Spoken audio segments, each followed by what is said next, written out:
You're on your knees. Your wrists are tied behind your back, and a stranger's hand is pressing the back of your neck down into a curved wooden groove, carved to the exact shape of a human throat.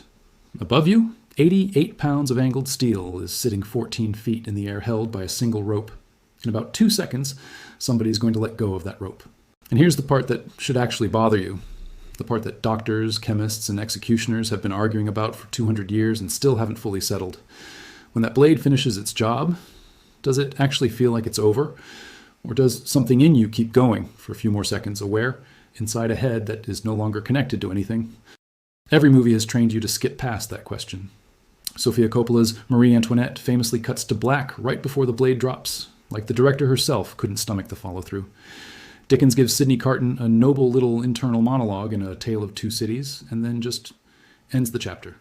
Pop culture treats the guillotine like a light switch, painless, instant, off.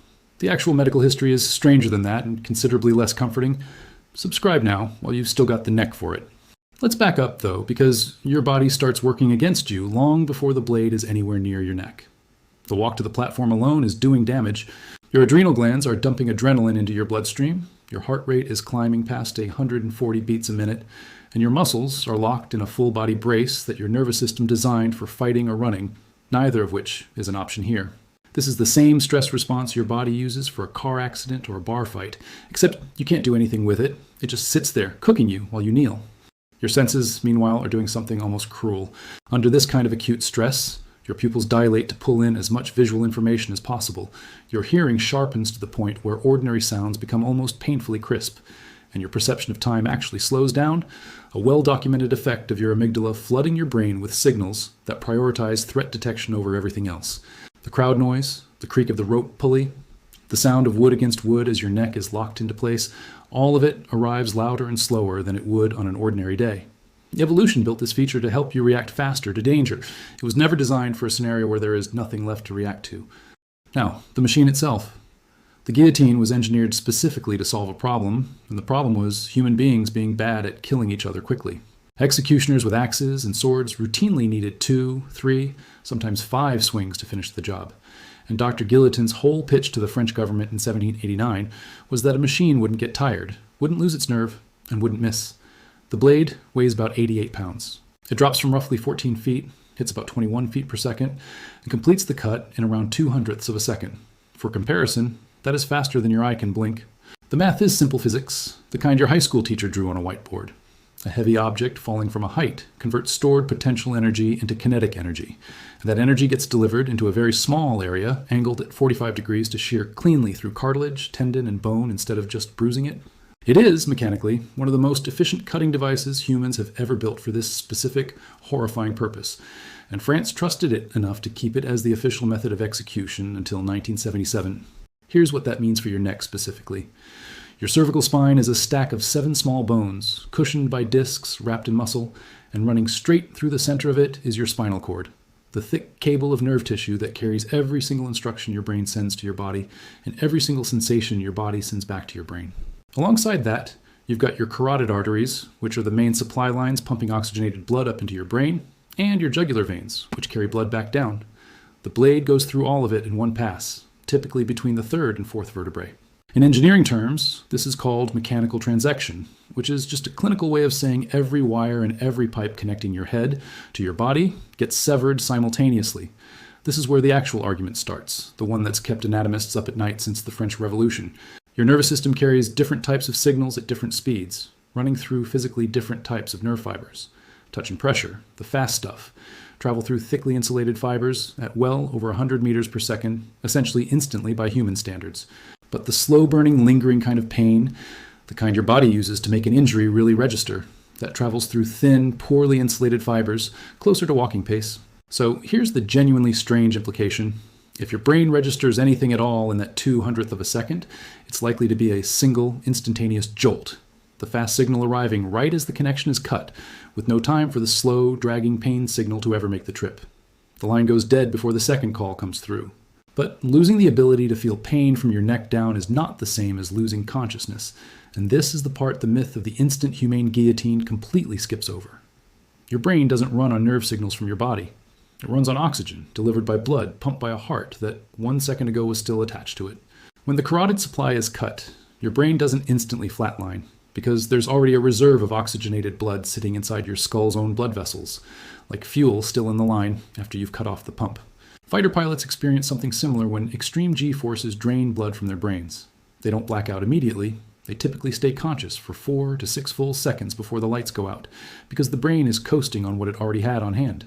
Researchers studying decapitation in animal models have recorded measurable electrical activity in the brain continuing for several seconds after the cut, in some published cases lasting close to 14 seconds, before the signal finally flattens into a flat deadline, which means the honest, unsettling scientific answer to "is it instant?" is probably not entirely. There's very likely a window, somewhere between a few seconds and around 10, where a newly detached head is running on stored oxygen with nothing left to look at but whatever's directly in front of it, and no body left to do anything about it. Meanwhile, the part of you still kneeling on the platform is having its own separate experience, because your heart doesn't actually need your brain to keep beating. It has its own internal electrical pacemaker, a small cluster of specialized cells called the sinoatrial node that generates its own rhythm independent of brain signals, the same way a car engine can keep idling for a moment even after you've pulled the key. So for a short stretch, your heart keeps pumping on autopilot, moving blood through a system that's now missing a very significant exit point. This is where the actual blood loss happens, rapid and severe, technically called exsanguination, which is just the medical term for your circulatory system emptying out faster than it can be replenished. It is the reason death, for the body left behind, follows within a couple of minutes, even setting the head aside entirely. And then it's over. The brain's stored oxygen runs out, the residual electrical activity fades to nothing, and whatever that last several seconds of awareness was, it ends. The heart, deprived of the blood volume it needs to maintain pressure, eventually stops. Death is declared, on paper almost immediately, which is technically true for the body, and considerably more complicated for the several seconds that came directly before it. Now, in 1905, a French physician named Gabriel Boriot ran the closest thing this debate has ever had to an actual controlled experiment, on a condemned man named Henri Longueuil. Boriot moved in the instant the blade fell, before the reflexive muscle twitching that follows any decapitation had even finished, and called the man's name. According to Boriot's own written report, Longueuil's eyelids lifted and his eyes focused, briefly, in a way that read less like a reflex and more like a man responding to being addressed. Boriot called the name a second time. The eyes opened again, slower, and seemed to search. He called a third time. Nothing. The eyelids stayed shut for good. By his own account, the observable response window lasted somewhere between 25 and 30 seconds after the cut, which, if accurate, means something in Longueuil's brain was doing a recognizable impression of attention, and response for roughly half a minute inside a head that had already left the rest of him behind.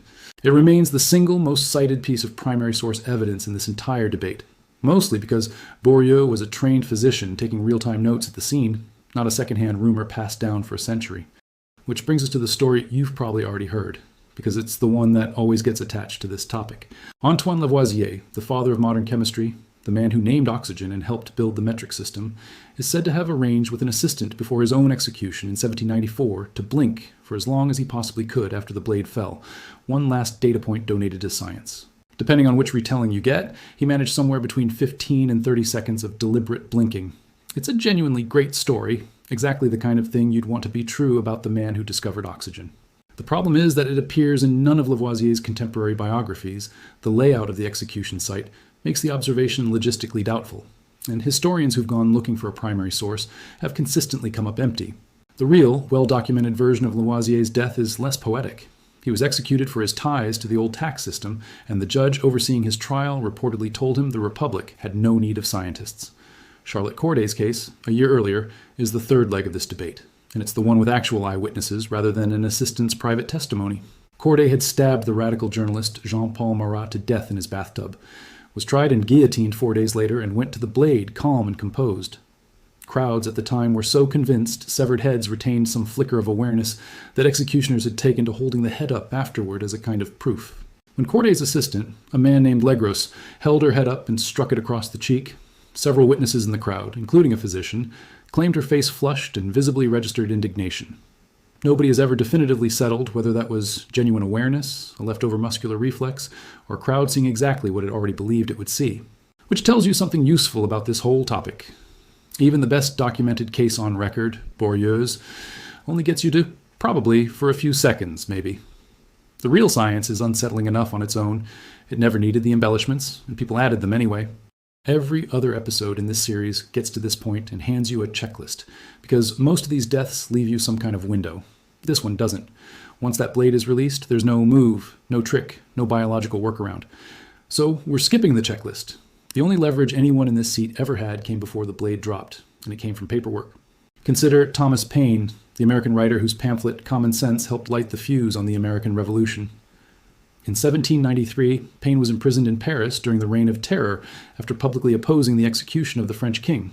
Guards marked the doors of condemned prisoners with a chalk cross each night, so executioners knew which cells to empty by morning. On the night Paine's door was marked, it happened to be standing open for ventilation while he was sick with fever, and the chalk landed on the inside. When the door was later closed, the mark faced the wall, invisible from the hallway. The executioners came through, saw no mark, and moved on. Weeks later, Robespierre fell, the terror collapsed almost overnight, and the death lists, including Paine's name, were simply never called again. His survival wasn't strength or defiance. It was a door left open and bad timing on the part of a man with a piece of chalk. So there it is, a machine engineered by a doctor to be humane that may have spent 2 centuries quietly failing at the one job it was built for. And the closest thing to a survival strategy anyone ever found for it was an unlocked door and bad handwriting. Subscribe, because next episode we're covering a way to die that doesn't even give you the dignity of a clean cut.